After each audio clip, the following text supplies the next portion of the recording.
أهلا بكم مشاهدينا الكرام، ونرحب بكم من استوديو مركز الأخبار في قناة أبو ظبي، حيث ننقل لكم على الهواء مباشرة أحداث المؤتمر الصحفي الخاص بآخر مستجدات المنخفض الجوي الذي تتعرض له دولة الإمارات، والذي يعقد حاليا في مركز الإمارات للدراسات والبحوث الاستراتيجية بحضور عدد من الجهات ممثلة بالهيئة الوطنية لإدارة الطوارئ والأزمات. فإلى هناك.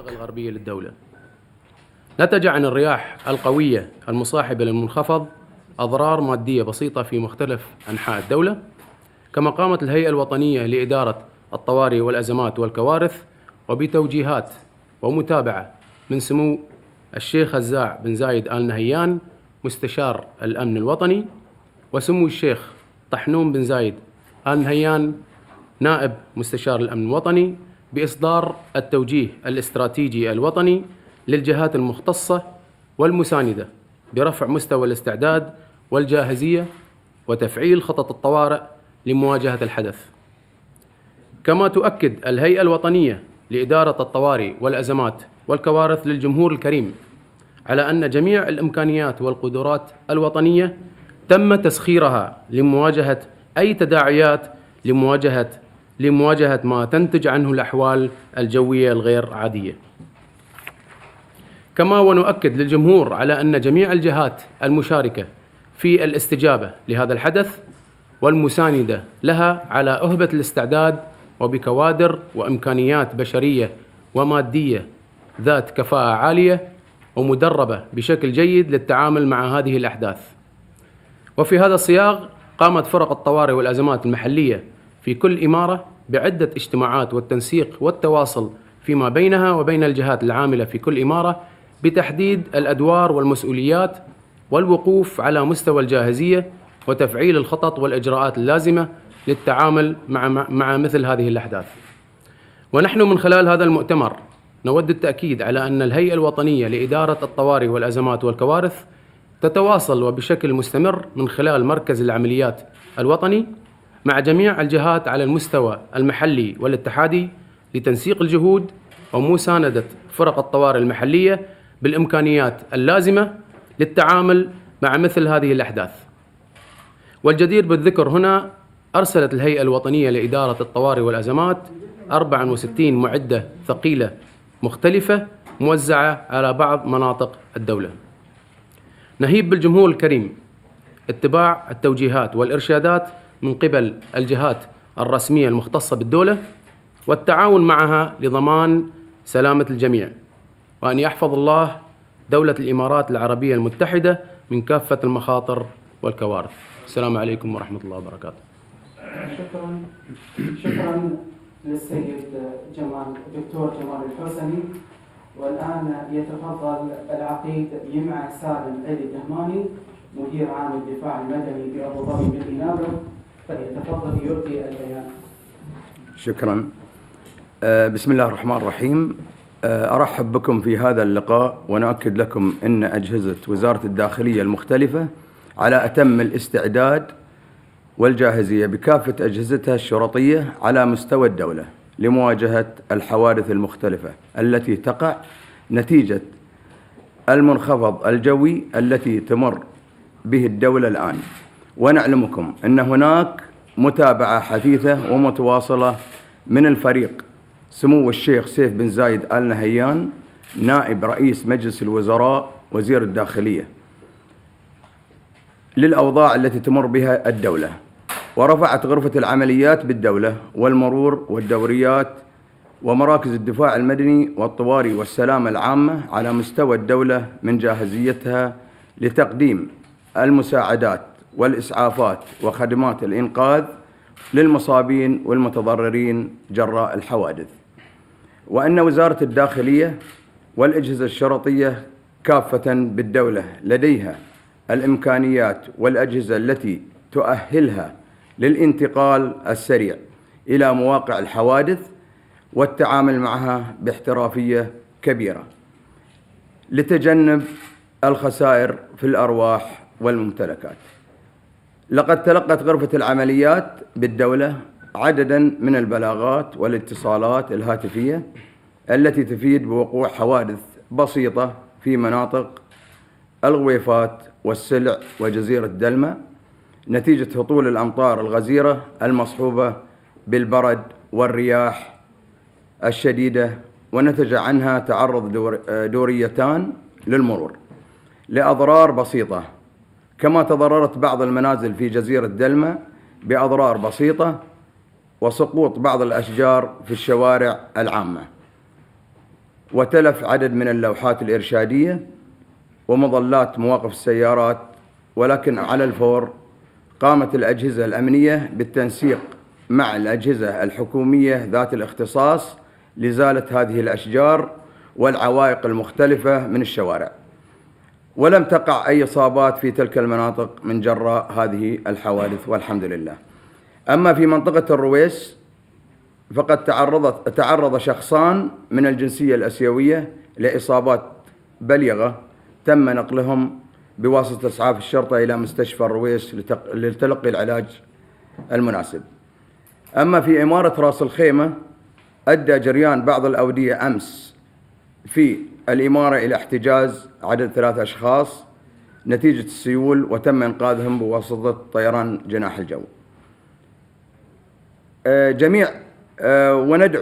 وتدعو وزارة الداخلية جميع المواطنين والمقيمين إلى عدم الاقتراب من الأماكن الخطرة ومجاري السيول والوديان والمناطق المنخفضة، وعدم ارتياد الشواطئ ودخول البحر بسبب عدم استقرار الحالة الجوية، وعدم التواجد في الأماكن المفتوحة تلافيا للتعرض للصواعق، وعدم استخدام الهواتف الناقلة خاصة للتصوير في الأماكن المفتوحة.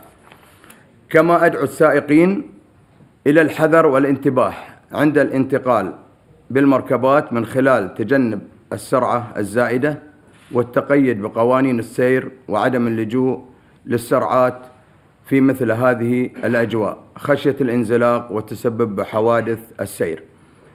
وفي الختام أدعو الجميع لأخذ الحيطة والحذر في أوقات هطول الأمطار والسيول، وعدم المجازفة ودخول المناطق المنخفضة أو عبور الأودية أثناء جريان السيول، محذرا الدخول بالسيارات في أماكن تجمع مياه الأمطار أو الأودية.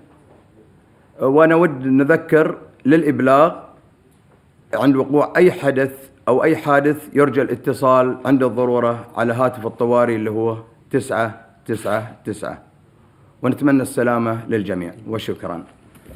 شكرا للسيد العقيد يمع سالم الدهماني مدير عام الدفاع المدني لأبو ظبي الإنابة. والآن مع السيد محمد عبد الله العبري من المركز الوطني للأرصاد الجوية والزلازل، فليتفضل يلقي البيان. بسم الله الرحمن الرحيم. أول شيء أرحب فيكم، وأحب أكد أن المركز الوطني للأرصاد الجوية والزلازل سخر جميع إمكانياته من كوادر وأجهزة لدراسة مثل هذه الحالات، وعلى دائما نحن ندرس هذه الحالات في فترة مسبقة وتنبيه الجهات المعنية، حيث تكون هذا المنخفض الجوي في المنطقة في شبه الجزيرة العربية من الشمال الغربي مصاحبه وبمنخفض جوي من من البحر الأحمر، حيث أدى إلى زيادة في شدة الحدة لهذا المنخفض. أتت السحب إلى المنطقة الغربية يوم الأربعاء، مما أدى إلى تكون السحب وازدياد في كميات الأمطار. وجود مرتفع جوي أمام المنخفض الجوي هذا أدى إلى ثبات والتزام المنخفض الجوي، مما أدى إلى استمرارية تكون الأمطار وسقوط الأمطار بغزارة. على سبيل المثال دلمة وصلت 190 ملم. هذا المنخفض في الوقت الحالي في أبو ظبي ومستمر للمنطقة الشمالية والمنطقة الشرقية، مستمر لغاية الجمعة ولغاية صباح السبت في استمرارية مع اختلاف تراوح سقوط الأمطار من غزيرة إلى متوسطة، قد تصاحبها بعض الرياح الشديدة وسقوط بعض البرد. تم إبلاغنا بسقوط البرد البارحة في منطقة السلع وفي مناطق أخرى من الدولة، وتراوحت الأمطار من غزيرة إلى منخفضة. ونحذر ونرجو من الأخوة السائقين كما الأخوة حذروا بعدم ارتياد البحر والأخذ الحيطة أثناء القيادة، وعدم الوصول إلى الأماكن مجرى السيول وتراكم المياه. وشكرا. شكرا للسيد محمد عبد الله العبري من المركز الوطني للأرصاد الجوية والزلازل. والآن نترك المجال للأخوة الإعلاميين لطرح إن كانت هناك أي أسئلة تودون طرحها أو تستفسرون عنها.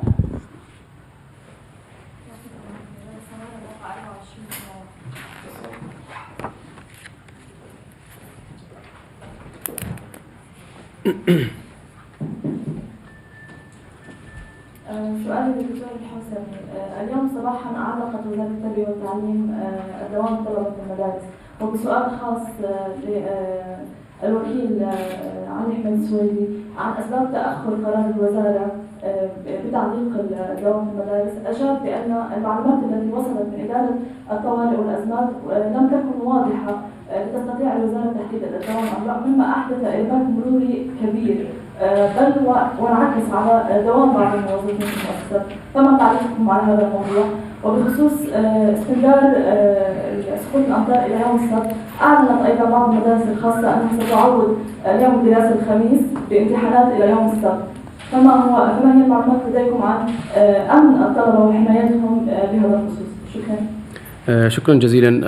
أولا أحب أعرف الأخوان أن الهيئة الوطنية لإدارة الطوارئ والأزمات دورها هو تنسيقي، ولذلك نحن نرسل الرسائل التحذيرية ونتواصل مع الجهات المعنية بالدولة ونعلمهم بالحالة الموجودة، ونترك القرارات المتعلقة بالمؤسسة نفسها لأصحاب القرار في المؤسسة لاتخاذ القرارات المناسبة بناء على المعلومات والمستجدات التي تصلنا عبر مراكز العمليات ومن خلال مركز العمليات الوطني.